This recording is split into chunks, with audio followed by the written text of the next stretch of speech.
A very good morning to you all. In this editorial discussion, today is 12th June 2020. There are 4 articles.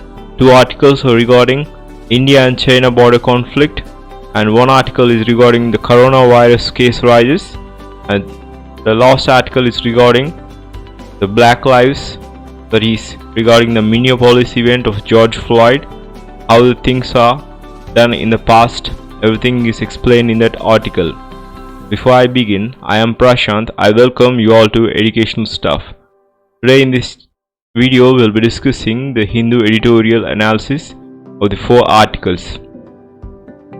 If you are first to my channel, please do subscribe for the updates. Every update you will get, and please click on the bell icon. Let's get started. This is a cartoon of the day. This is regarding the India and China Pangong Lake. The dispute, how the Chinese deployed their troops in that particular region of Pangong Lake, which shares the boundary between India and Ladakh and China. So this picture represents the India and China border dispute. This is the present scenario, how the things are going on between India and China. First article regarding the case of diplomacy. This article focuses upon the India and China. A public debate would have hindered a resolution of past standoffs with China. This particular blinking area is the states which share the border between India and China. There are the states Jammu Kashmir, that is the Ladakh portion, Himachal Pradesh, Uttarakhand, Sikkim, Arunachal Pradesh. These are the particular states which share the boundary between India and China.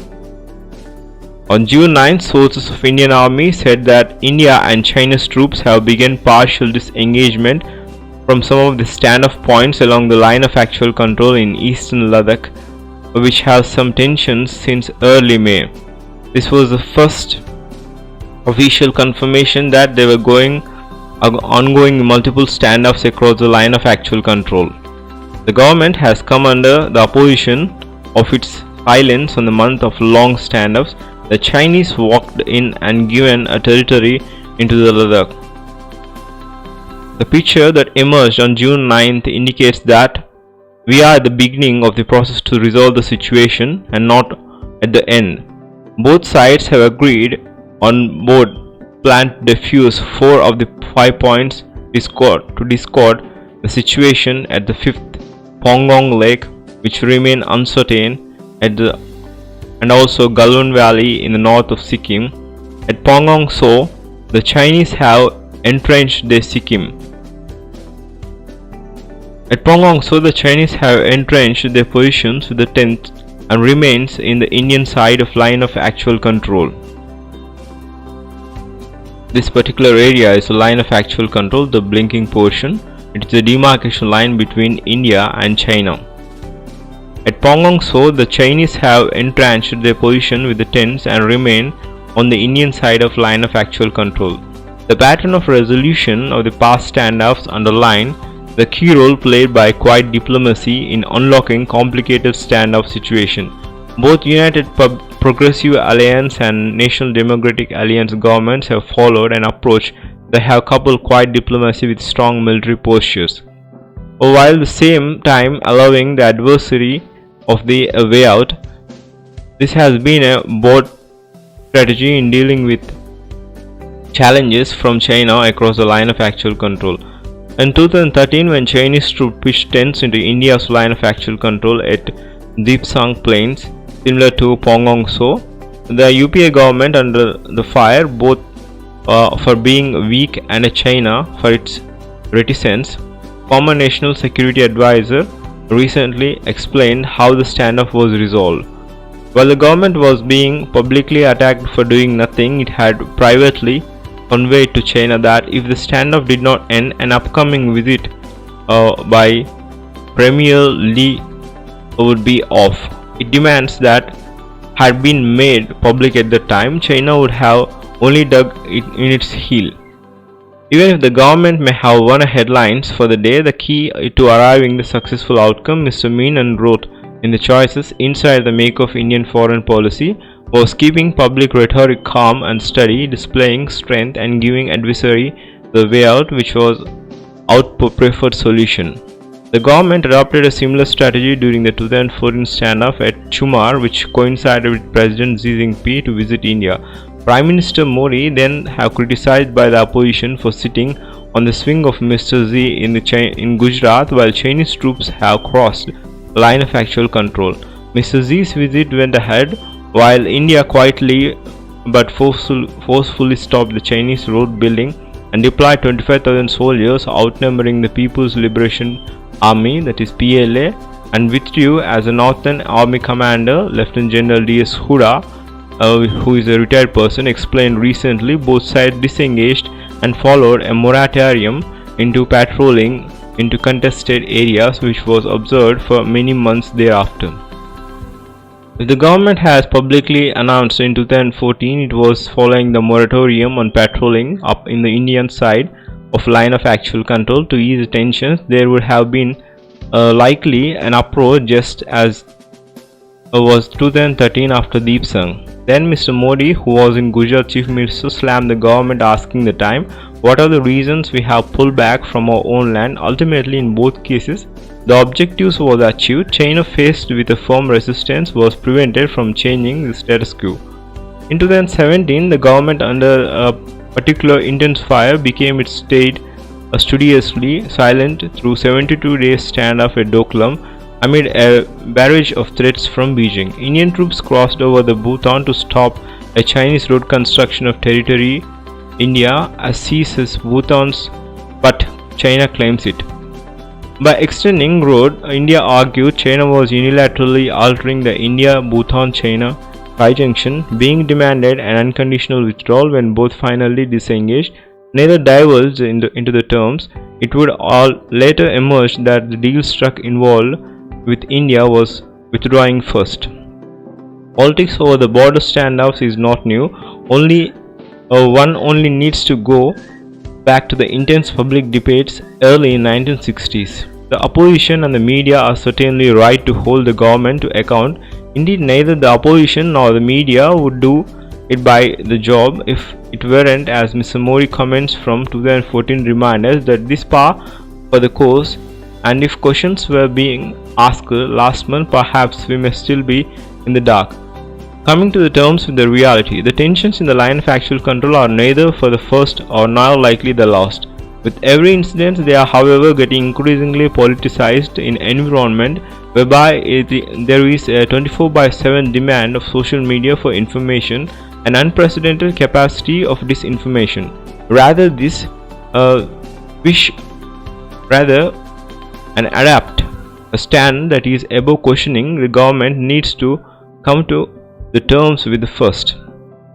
Needs to keep an opposition informed, which it is clear it hasn't. Second, it needs to be proactively engaged with the media, even if it may not be with the low-key engagement as was in the case of June 9th. That does not escalate into the public war of words. At the same time, expectations of having a public debate about the intricacies of every border standoff or the Prime Minister to weigh in even while negotiations are ongoing need to be tempered. This was the only risk inflaming tensions and reduce the wiggle room for both sides to find an off-ramp. The border objective shouldn't get lost in the political debates. That objective is to ensure India's security interests remain protected and the status quo on the India's border isn't changed by the force.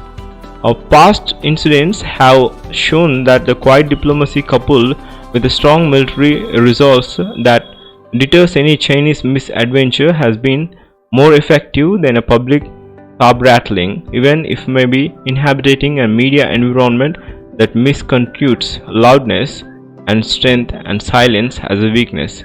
This is regarding a quiet diplomacy, a case of quiet diplomacy. A public debate would have hindered the resolution standoffs of the China. This particular article is regarding the diplomacy talk should be very good in order to handle the disputes. Second article is regarding the Gandhis, Mandelas and kings of today. This particular article is the third article. This particular article is regarding the rise of cases in COVID-19.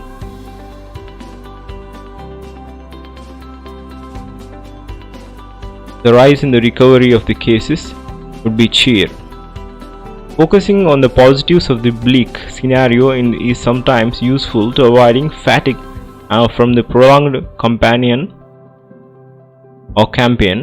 Whether the total number of discharged people with COVID-19 from the time the first ever case was recorded in India have exceeded the number of active cases is definitely a milestone. As of Thursday, that is on June 10th, the total number of cases were around 1,46,000 have recovered, while the number of active cases is around 1,42,000. The steady rise in the number of people discharged is expected, especially given that the disease is not known to have a case of fatality rate that is just about 2.8%. At that figure, the rate of recoveries has no other way to go but steady upwardly unless there is a gross mismanagement of the health system. Nevertheless, for the warriors on the front line and for the people who run the health system in the country, this is one metric that is a direct measure of success of their interventions. However, it must be remembered that Indian government revised its discharge policy as have some of other nations. No longer does a patient have to test negative twice or an interval of 24 hours. Any patient who does not show any symptom over the 3 days is allowed to go home, and the patients who are on a critical care require only one negative test to be discharged. A discharge is likely to be followed up with the home isolation for a period of 7 days or 2 weeks with restrictions on movement outside the home. With the natural path of this curve is upwards, any slackening here will have disastrous consequences. The focus on healthcare must not only lost at any point in the continuum on the fight of this epidemic, especially at the time when the number of people testing positive for COVID-19 in the country is rising steadily. The threat of this epidemic reaching a peak and overwhelming stretched healthcare resources and facilities is clear and present. In some states, it is possibly already happening. In this scenario, a proper triage at the first instant to distinguish people with mild symptoms or none from sick patients is essential to ensure that the healthcare system or the health system remains responsive to the really sick and help them to recover. Providing adequate facilities and easy access to emergency care services are important in the COVID-19 care centers and COVID healthcare centers, and adequate monitoring of home quarantined people, possibly in association with the local bodies and voluntary organizations, to allow the recovery rate reach its natural proportion of the total number of cases and keep the case of fatality rate down. This is regarding a better rate on COVID-19 recovery. The rise in the recovery rate is cause for a cheer, but it gives no room for complacency.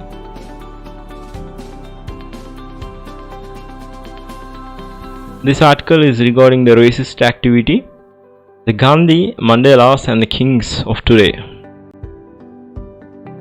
We cannot celebrate Mahatma Gandhi today or Nelson Mandela or Martin Luther King Jr. without inviting the immediate and stem reprimanded.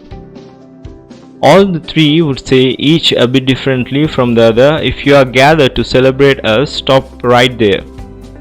If you are gathered to think of us, then listen, not to us or those who speak in our names, but to your consciences. For that is all we did. We did our names to be to your conscience. That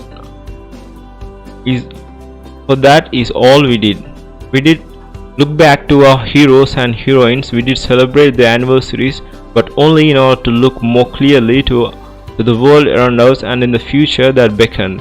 India is a free country. The colonialized world is gone. South Africa's sharp bruising chains of apartheid iron have snapped. The US and its Civil Rights Act in place have made slavery a thing of disreputable past. It has gone on the elect and distinguished President Barack Obama from among the people who did not, until very recently, even have the right to ride in a bus and a seat of their choice. But are you, India's, South Africans, Americans, happy and contented people?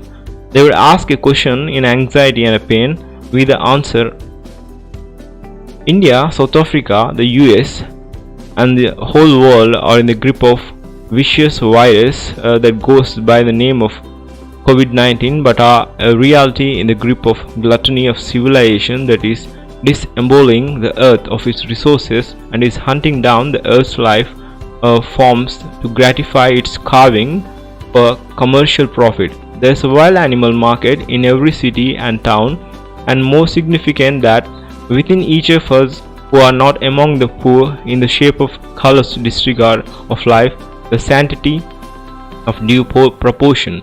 The crown of novel virus microbe is not different either in its human origin nor its inhuman effect from the gigantic plums that rose over the embers of Hiroshima and Nagasaki.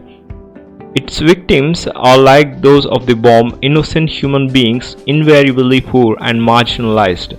Blaming China's opacity or nature's insistent action shifts our own guilt for the violent depredations of the human species' powerful segment.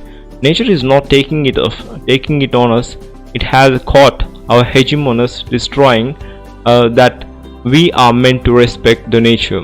Zoonotic pandemics are more powerhouses, most diabolic, if unintended, creation after the fabrication of nuclear, chemical, biological weapons and the propensity of the nation state to practice custodial torture.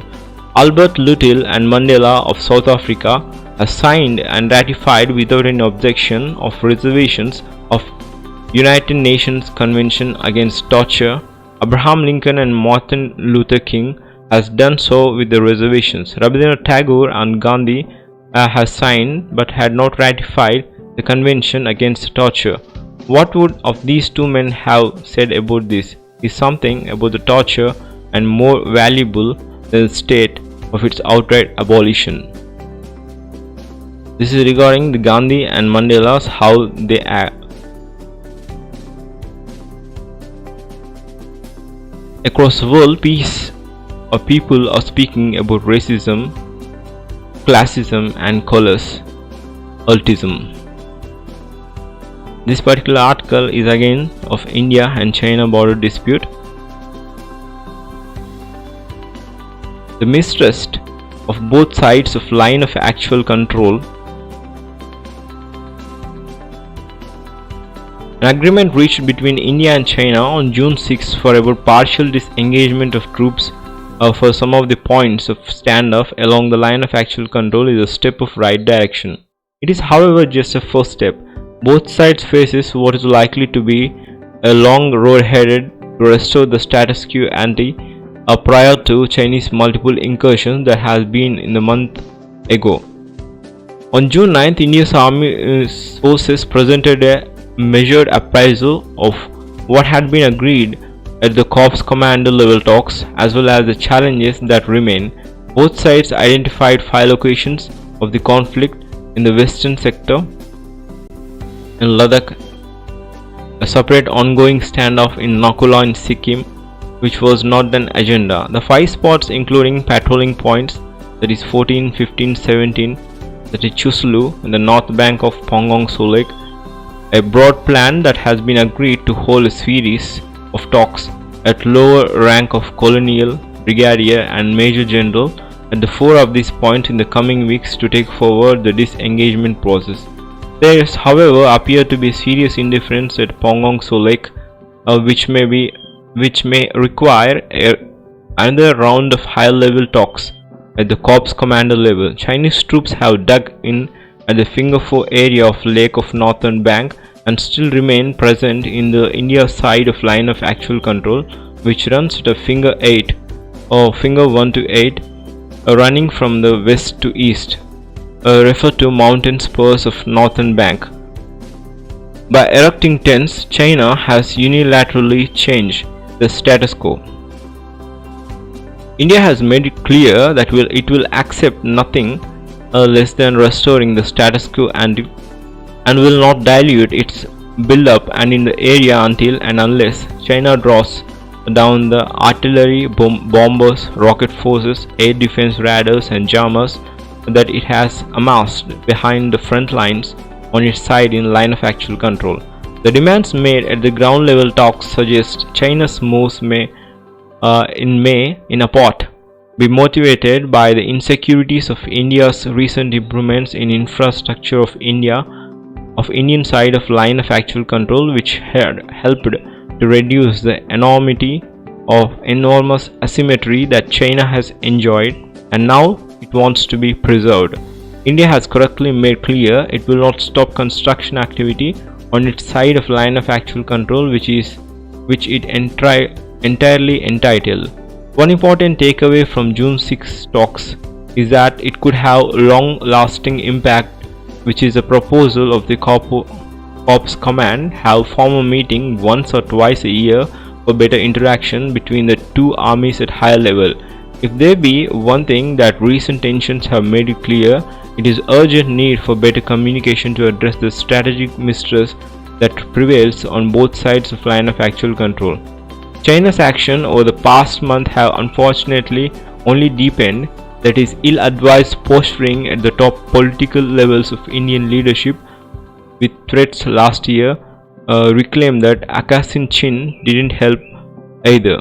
Both sides must now look ahead at what can be done with the lessons from the mistakes of the recent past.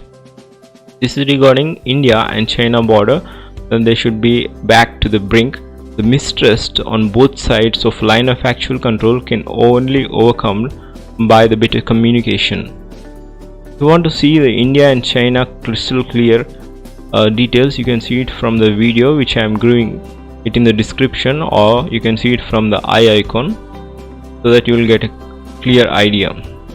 And thanks for joining me. You can subscribe to me. You can follow me from Facebook, as I will give the link in the description. And that's it for today. Have a great day.